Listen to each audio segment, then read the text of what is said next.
अस्सलामुअलैकुम दोस्तों, मैं हूं अज़ीम महमूद और आप देख रहे हैं मिस्टर इंजीनियर। दोस्तों, आज मैं आपके लिए कुछ मार्केट से सामान वगैरह लेके आया हूं अपनी प्रोजेक्ट के लिए, नेक्स्ट प्रोजेक्ट के लिए जो हमने आगे इंशाल्लाह बनाने हैं। ये भी थोड़ा सा सामान है जो कि मैं लेके आया हूं। मुझे काफ़ी ज़्यादा रिक्वेस्ट आ रही थी, एक दोस्त कह रहे थे कि यार प्लीज़ अर्जेंटली उनको मल्टीमीडिया स्पीकर बनाना है छोटा सा, तो उसके लिए सामान के बारे में बताएं, कौन कौन सा सामान होना चाहिए, उसका तरीकाकार बताएं, समझाएं कि कैसे हमने बनाना है और किस तरह से बनाना है। तो मैं आज कुछ ये थोड़ा सा सामान लेके आया हूँ, इंशाल्लाह ये सिलसिला जारी रहेगा।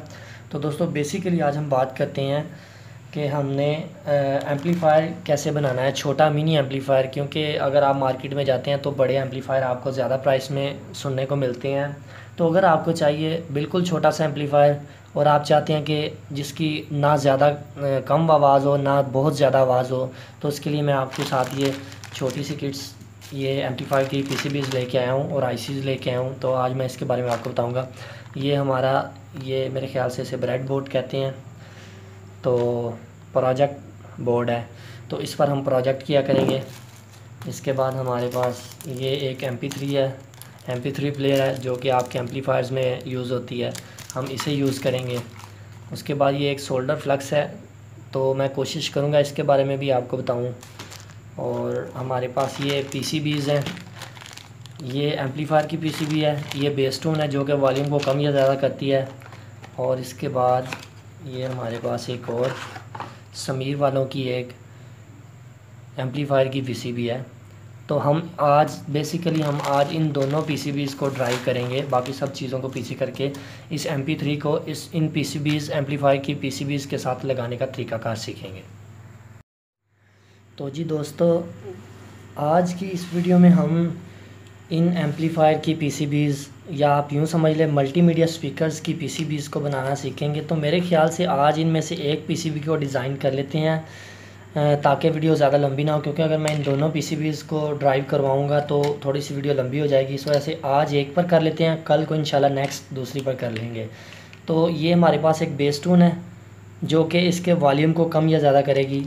ये हमारे पास एक बड़ा IC है जो कि साउंड के लिए इस्तेमाल होता है, इसका नंबर है LA4440 और ये बहुत ही कारआमद IC है। ये अक्सरियत इसकी ज़्यादातर आप चांद गाड़ियों में, रिक्शों में, इस तरह की जो कार्स में जो एम्पलीफायर की वो छोटी लगी होती हैं उनमें ये इस्तेमाल होता है। तो दोस्तों, इसको हमारी साइड पर कर लेते हैं क्योंकि थोड़ा सा लंबा प्रोसेस है। तो आज हम इस छोटी वाली PCB को, जो कि समर वालों की है, सॉरी मैंने आगे समीर का, समर वालों की PCB है, ये बिल्कुल छोटी सी है और ये मेरे ख्याल से 100 रुपये की आई है। इसको आज ड्राइव करवाते हैं। इसको मैं बताता हूँ आपने कनेक्शंस कैसे करने हैं। इसके लिए PCB आपके पास होना ज़रूरी है, एक MP3 प्लेयर। अगर आप MP3 प्लेयर नहीं यूज़ करना चाहते तो आप अपने मोबाइल को यूज़ कर लें, मगर उसमें भी एक मसला है, वो भी मैं आपको वीडियो में बताता हूँ। तो इसके बाद ये MP3 के कनेक्शंस हैं। ये हमारे पास एक 7805 वोल्टेज रेगुलेटर है जो कि 12 वोल्ट को 5 वोल्ट में कन्वर्ट करेगा। अगर आप रेगुलेटर नहीं यूज़ करना चाहते तो आप ये वाला रेगुलेटर यूज़ कर लें। ये बहुत ही अच्छा रेगुलेटर है, ये LCDs में यूज़ होता है। ये 5 वोल्ट आउटपुट देता है और 3 वोल्ट भी आउटपुट देता है और ये बहुत ही अच्छा इसका रिज़ल्ट है, मगर ये थोड़ा सा महंगा हो जाएगा। इस वजह से आप मेरे ख्याल से 7805 बेहतर रहेगा। इसके बाद एक माइक्रो USB या मेमोरी कार्ड जो कि इस MP3 को हम चलाएँगे, ये इसका रिमोट है। तो दोस्तों, इसके बाद लास्ट पर हमारे पास आ जाता है, ये आप देख सकते हैं एक ट्रांसफार्मर है जो कि 220 वोल्ट से 12 वोल्ट और 25/25 की आउटपुट निकालता है। तो ये बेसिकली मैंने एक एम्पलीफायर की किट से निकाला था, तो ये ज़ाया पड़ा हुआ था। मैंने इसके कनेक्शंस दो जो कि AC कनेक्शंस हैं, मैं आपको यहाँ पर बताता चलूँ कि AC कनेक्शंस में पॉजिटिव नेगेटिव नहीं होता, ये AC कनेक्शंस हैं और हम आज इसे ड्राइव करवाना सीखेंगे, इससे चलाना सीखेंगे। तो दोस्तों, यहाँ पर सबसे पहले मैं आपको इस PCB, जो ये एम्पलीफायर की PCB है, इसके कनेक्शंस की डिटेल बताता चलूँ कि आपने जब भी इसे परचेज़ करना है, इस तरह की मार्केट में PCBs आ गई हैं, आप बड़े ही आराम के साथ इसे परचेज़ कर सकते हैं क्योंकि ये लाहौर में डिज़ाइन हो रही हैं। ये बहुत उम्दा और बहुत ही सादा हैं। आप इसे खुद से भी डिज़ाइन कर सकते हैं अगर आपके पास ब्रेड बोर्ड या इस तरह की और भी चीज़ें हैं। तो देख लें, आपके सामने थोड़े से पार्ट्स लगे हुए हैं, एक बड़ा IC लगा हुआ है, उसका नंबर फाइंड करना पड़ेगा हीट सिंक को उतार कर। तो अगर आप ये बनी बनाई ले लेते हैं वो ज़्यादा बेटर है। तो ये लाहौर में डिज़ाइन हो रही हैं।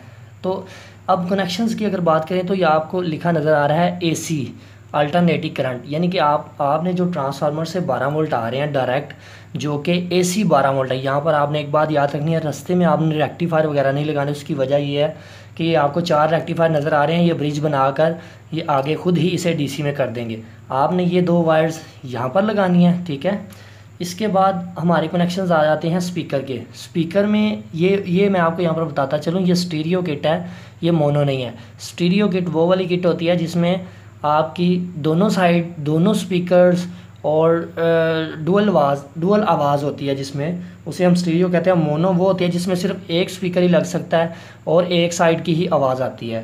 तो ये स्टीरियो किट है, इसमें 2 स्पीकर लग सकते हैं और ये डुअल यानी कि दोनों साइड से ये सिग्नल को मोबाइल का सिग्नल को कैच करेगी, उसे पकड़कर आगे एम्पलीफाई करके देगी।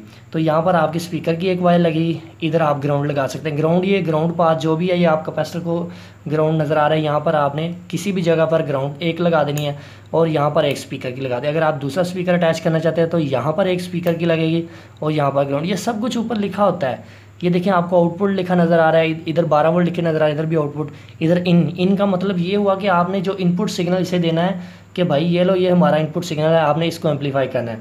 वो 3 वायर्स होती हैं, सेंटर में आपकी ग्राउंड होती है, साइड पर आपके दोनों लेफ़्ट और राइट सिग्नल होते हैं। आप यहाँ पर मोबाइल को भी अटैच कर सकते हैं, अपनी MP3 प्लेयर को भी अटैच कर सकते हैं, ठीक है। तो अब हम इसे चलाते हैं और मैं आपके सामने लाइव इसे बनाता हूँ और आप देखिएगा।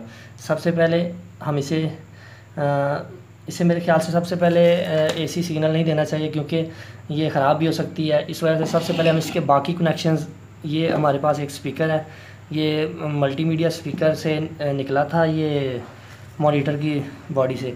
तो मैं सबसे पहले स्पीकर को लगा लेता हूँ। सबसे लास्ट बार आपने सप्लाई लगानी है, ठीक है। स्पीकर की एक वायर लगा लेनी है आपने,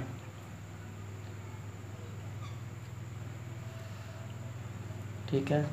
और इसके बाद मैं इसे ग्राउंड कर देता हूँ। एक वायर आपकी सिग्नल की होती है स्पीकर की और एक वायर ग्राउंड होती है। ग्राउंड आप चाहे जहाँ पर मर्ज़ी लगा सकते हैं। अब मैं अगर यहाँ पर लगा देता हूँ तो कोई मसला भी नहीं होगा क्योंकि ग्राउंड आप किसी भी जगह पर अटैच कर सकते हैं। ये हमारा स्पीकर अटैच हो गया। इसके बाद बारी आती है हमारे MP3 को लगाने की। MP3 को लगाने के लिए आपको रेगुलेटर की ज़रूरत पड़ेगी क्योंकि इसको जो 12 वोल्ट मिलने हैं, रेगुलेटर ने उसे 5 वोल्ट बनाकर आपकी MP3 को देने हैं। तो सबसे पहले MP3 के कनेक्शंस को कर लेते हैं। ये जो स्ट्रिप्स वगैरह हैं, इसके जो वायर्स वगैरह हैं, इनको हम लगा लेते हैं इसमें। तो दोस्तों, सबसे जो बेसिक और जो पते वाली बात वो ये है कि आपने जब भी MP3 लेनी है आपने चेक करके लेनी है। आपने उससे कहना है कि भाई जो 5 वोल्ट की पॉजिटिव वायर है उसे आपने फ़ोल्ड करना है, क्योंकि आपको याद रहे कि ताकि ये वाली वायर फ़ोल्ड हुई, ये हमारी 5 वोल्ट पॉजिटिव है और साथ वाली ग्राउंड है। क्योंकि अक्सर ऐसा होता है, मैं जिस शॉप पर काम करता हूँ वहाँ पर लोग ऐसे ही MP3s को ले जाते हैं, उल्टी वायर्स लगाते हैं, तो इसके अंदर जो ये IC लगा हुआ है ये ख़राब हो जाता है, तो वापस ले आते हैं, भैया आपकी MP3 चली नहीं है। गलती उनकी अपनी होती है। तो जो ये पॉजिटिव वायर है, ये आप देख सकते हैं 5 वोल्ट इधर लिखा हुआ है। तो मैं इसको फ़ोल्ड कर लेता हूँ ताकि मुझे याद रहे, ताकि मैं कोई गलती ना करूँ इसमें, ठीक है। ये हो गया। इसके बाद आप यहाँ पर देख सकते हैं कि मैं अगर इस साइड से आपको दिखाऊं, फोकस करने की कोशिश करता हूँ। चलिए यार, हो जा। अच्छा, यहाँ पर मैं आपको बताता चलूँ कि ये जो रेड वायर आपको नज़र आ रही है चौथी, ये अंटीना होता है। ये जो FM चलता है उसका अंटीना। आप जितना लंबा अंटीना लगाएंगे उतना स्ट्रॉन्ग सिग्नल आपको मिलेगा, ठीक है। ये आप ऊपर देख सकते हैं कि ऊपर R आउट लिखा हुआ है, यानी कि रेड आउट और लेफ़्ट आउट सेंटर में ग्राउंड है। यानी कि इसने आउट इस एम्पलीफायर की PCB को देनी है, तो उसने इस सिग्नल को एम्पलीफाई करना है। अगर आप डायरेक्ट स्पीकर इसके साथ अटैच करेंगे तो आपको बिल्कुल मध्यम सी आवाज़ आएगी, उसका फ़ायदा नहीं होगा। और उसका फ़ायदा इसलिए नहीं होगा क्योंकि वो एम्पलीफाइड सिग्नल नहीं होता। अब सेंटर वाली वायर ग्राउंड है। सबसे पहले आपने जब भी कोई भी PCB लगानी है, सबसे पहले आपने ग्राउंड को लगाना है। कोई भी आप PCB डिज़ाइन करें, ग्राउंड का ज़रूर ख्याल रखना है।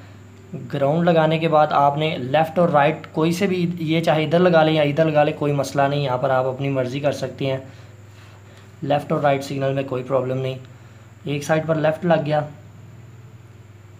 एक साइड पर राइट हो गया, ठीक है।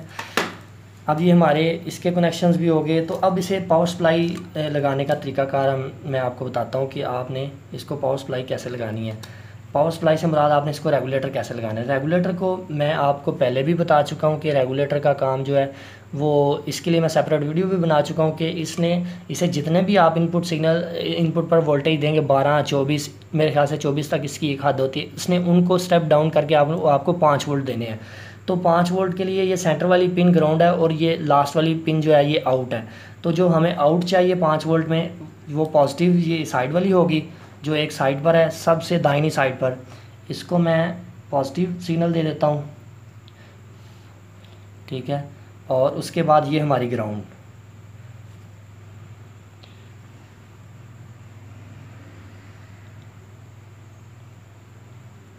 हमारी ग्राउंड भी लग गई। अब बकाया जो 2 वायर्स रह गई हैं वो मैं यहाँ पर सेंटर में ग्राउंड लगा देता हूँ। यहाँ पर इनपुट 12 वोल्ट का सिग्नल इसको इस पीसीबी से दूंगा, तो वो भी मैं आपको लगा कर दिखाता हूँ। जी दोस्तों, वायर्स को मैंने दोनों को अटैच कर लिया है। जो ये बाइनी साइड पर जो वायर होगी ये आपकी 12 वोल्ट की पॉजिटिव होगी। सेंटर में दोनों की ग्राउंड कॉमन होती है, आप ग्राउंड जहाँ पर मर्जी लगा सकते हैं। तो दोस्तों अब मैं यहाँ पर आपको एक बात बताता चलूँ कि जब आपने इसको इनपुट सिग्नल देना है वो एसी में नहीं होना चाहिए, वो डीसी में होना चाहिए, क्योंकि रेगुलेटर ये असेंबल ही डीसी के लिए हुआ है। आपने इसको डीसी सिग्नल देना है तो तब ये ऑपरेट होगा। सबसे पहले मैं इसको, ये पॉजिटिव वायर है, अब लगाना कहाँ है, मसला ये है कि लगाना क्या है। यहाँ पर तो एसी सिग्नल आएगा तो हम डीसी कहाँ पर लगाएंगे। तो आपको ये कैपेसिटर नज़र आ रहा है, ये सबसे बड़ा कैपेसिटर है, ये आपको डायोड के बिल्कुल साथ नज़र आएगा। ये डायोड से जो रेक्टिफाइड सिग्नल आता है इनको फ़िल्टर करता है। आपने जहाँ पर ये आपको लाइनें नज़र आ रही हैं नेगेटिव सिग्नल है और ये इधर पॉजिटिव है, डायोड के बिल्कुल फ्रंट वाली साइड पर ये आपको नज़र आ रहा होगा। यहाँ पर आपने कैपेसिटर के ऊपर लगा देना है, कैपेसिटर की पॉजिटिव के ऊपर पॉजिटिव और कैपेसिटर की नेगेटिव के ऊपर नेगेटिव। ठीक हो गया, तो हमारा ये प्रोसेस कंप्लीट हो गया। अब मैं ज़रा इसे थोड़ा सा क्लोज़ करता हूँ ताकि आपको बेहतर समझ आ जाए। फिर से एक दफ़ा रिवाइज कर देता हूँ। ये आप देख सकते हैं कि हमने 12 वोल्ट इधर से उठाए और रेगुलेटर को दिए, रेगुलेटर उनको बनाकर 5 वोल्ट हमारी MP3 प्लेयर को देगा। ये MP3 प्लेयर जो है इससे ड्राइव होगी। अगर आप ये 5 वोल्ट नहीं देना चाहते तो आप अलहदा से एक अडाप्टर लगा लें, 5 वोल्ट का मोबाइल का चार्जर लगा लें, वो भी काम करेगा। या आप पावर सप्लाई लगा लें जो आपको वो नज़र आ रही है, जिसका मैं पहले भी रिव्यू कर चुका हूँ, वो भी बेहतर सलूशन है। मगर आपने इसको डिज़ाइन करना है, आपने इसको फिटिंग करनी है। ये मैं जस्ट आपको सिर्फ एक तरीक़ाकार बताऊंगा, तो फिटिंग आपने खुद करनी है। ये बस मैं आपको इतना बताऊंगा कि आपने ऐसे ऐसे इसको लगाना है। चलें ठीक है, अब इसको बारी आती है पावर सप्लाई देने की। पावर सप्लाई देने के लिए मैंने आपको बताया था कि एक वायर यहाँ पर लगेगी और दूसरी वायर उसी के साथ। ठीक है, आप ये देख सकते हैं हमारी MP3 प्लेयर ऑन हो गई है और हमारा रेगुलेटर भी ठीक से काम कर रहा है। आपने कोशिश करनी है यहाँ से वायर्स एक दूसरे के साथ अटैच ना हो ताकि आपके MP3 में कोई मसला ना हो। तो मैं इसको ऑन करने के लिए इसके अंदर से ये पेपर निकाल लेता हूँ ताकि हमारा रिमोट भी ऑन हो और काम करना शुरू हो जाए। अब बारी आती है हमारे इस USB को लगाने की, ताकि हम चेक कर सकें कि ये हमारा सिस्टम ऑन भी हुआ है। ये देख सकते हैं आप।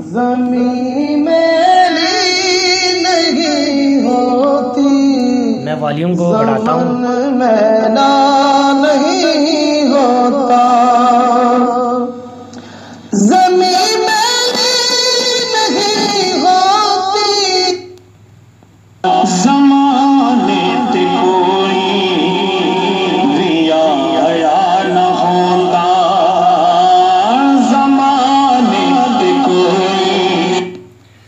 जी तो दोस्तों, जैसा कि आप ये देख सकते हैं कि इसे बनाना बिल्कुल सिंपल। अगर आप USB प्लेयर नहीं लगाते तो आप इस वायर के साथ एंटीने को अटैच कर दें, तो उससे ये फ़ायदा होगा कि आप इससे रेडियो जो है वो ऑन कर सकेंगे। ठीक है, तो दोस्तों ये मेरे ख्याल से काफ़ी थोड़ा सा गंदा सा हो गया है, क्योंकि ये कुछ वायर्स इधर से उधर जा रही हैं, उधर से उधर जा रही हैं। जो बेसिक तरीक़ाकार है जो कि वो मैंने आपको समझा दिया है कि आपने इसे कैसे ड्राइव करवाना है। बहुत ही आसान है और इसमें सिर्फ एहतियात ही एहतियात है, बस और कुछ भी नहीं है। आपने सिर्फ एहतियात करनी है इसको चलाने में और बस, और कुछ भी नहीं है। 12 वोल्ट यहाँ से लेंगे और जो ये आपका रेगुलेटर है इसका ख़ास ख्याल रखना है, क्योंकि अगर इसकी एक वायर भी इसके साथ टच हो जाती है तो आपका आगे से MP3 प्लेयर ख़राब हो जाएगा, उसका फिर फ़ायदा नहीं होगा। और सेकंड दोस्तों, मैं आपको यहाँ पर एक और बात बताता चलूँ, जब भी आपने रेगुलेटर को इस्तेमाल करना है तो इसके साथ हीट सिंक को ज़रूर इस्तेमाल करना है।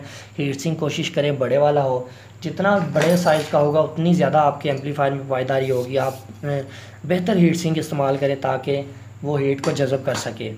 तो सेकंड मुझे ये बताना था कि आपने अपना कोई भी जो अच्छे वाला मोबाइल है, सैमसंग वगैरह, या जो आप पर्सनली यूज़ करते हैं, उसको इसके साथ नहीं अटैच करना, क्योंकि इसकी सबसे बड़ी वजह ये होती है कि अगर आपसे एक भी वायर गलत लग जाती है तो अगर वो 12 वोल्ट आपकी डायरेक्ट यहाँ पर वायर से आपके मोबाइल में चले गए तो भी मसला करेंगे, तो आपके मोबाइल का ऑडियो IC ख़राब हो सकता है। क्योंकि मेरे साथ ये हो चुका है, इसलिए मैं आपको ये बता रहा हूँ। अगर आप यहाँ पर MP3 प्लेयर नहीं इस्तेमाल करना चाहते, आप चाहते हैं आप यहाँ पर अपना मोबाइल लगाना चाहते हैं, तो मोबाइल वाली एक पिन होती है जो कि मोबाइल के अंदर लगती है, इधर से 3 वायर्स होती हैं। सेम तरीका का यही है, यहाँ पर ग्राउंड लगेगी, साइडों पर 2 सिग्नल और आपके मोबाइल के अंदर। तो मैं तो आपको यही प्रेफर करूँगा कि आप मोबाइल को साथ अटैच मत करें, क्योंकि उससे नुकसान ही होता है, उससे फ़ायदा नहीं होता। तो मेरे ख्याल से चलता रहता है सिस्टम, ये नहीं कि नहीं चलता, वो चलता है, बेहतर चलता है, मगर डर ही रहता है कि यार मोबाइल ख़राब ना हो जाए। कोशिश करें जो अच्छे वाला मोबाइल है वो इसके साथ अटैच ना करें। तो दोस्तों, उम्मीद करता हूँ आपको ये एम्पलीफायर की PCB को डिज़ाइन करने का तरीकाकार अच्छा लगा है और समझ भी आ गई होगी। अब आपने इसको खुद से फिट करना है, खुद से अपने एक बॉडी में, या लकड़ी की बॉडी में, या प्लास्टिक की बॉडी में, या बाज़ार से जो बॉडीज़ मिलती हैं उनमें खुद से अटैच कर लें इन सब को। उसकी उस कनेक्शंस का मैंने आपको बता दिया, सिर्फ कनेक्शंस मेंस थे, और आपने बाकी फिटिंग आपकी इसकी आपने खुद कर लेनी है, ठीक है। तो दोस्तों, अगर आपको ये वीडियो पसंद आई है तो मेरी वीडियो को लाइक करें और मेरे चैनल को सब्सक्राइब करना मत भूलिएगा। इंशाल्लाह फ्यूचर में इससे भी अच्छी अच्छी वीडियोस जो कि मैं आपको इन शीट्स के ऊपर डिज़ाइन करने का तरीकाकार बताऊंगा कि आपने कैसे उन्हें ड्राइव करवाना है, अपने प्रोजेक्ट्स को कैसे बनाना है। ये तो जस्ट सिंपल एक रिक्वेस्ट थी, तो इंशाल्लाह नेक्स्ट टाइम मैं कोशिश करूँगा अच्छे अच्छे प्रोजेक्ट आपके साथ शेयर करूँ। तो दोस्तों, अगर आपको ये वीडियो पसंद आई है तो मेरी वीडियो को लाइक करें और अपनी दुआओं में याद रखिएगा। अल्लाह हाफ़िज़।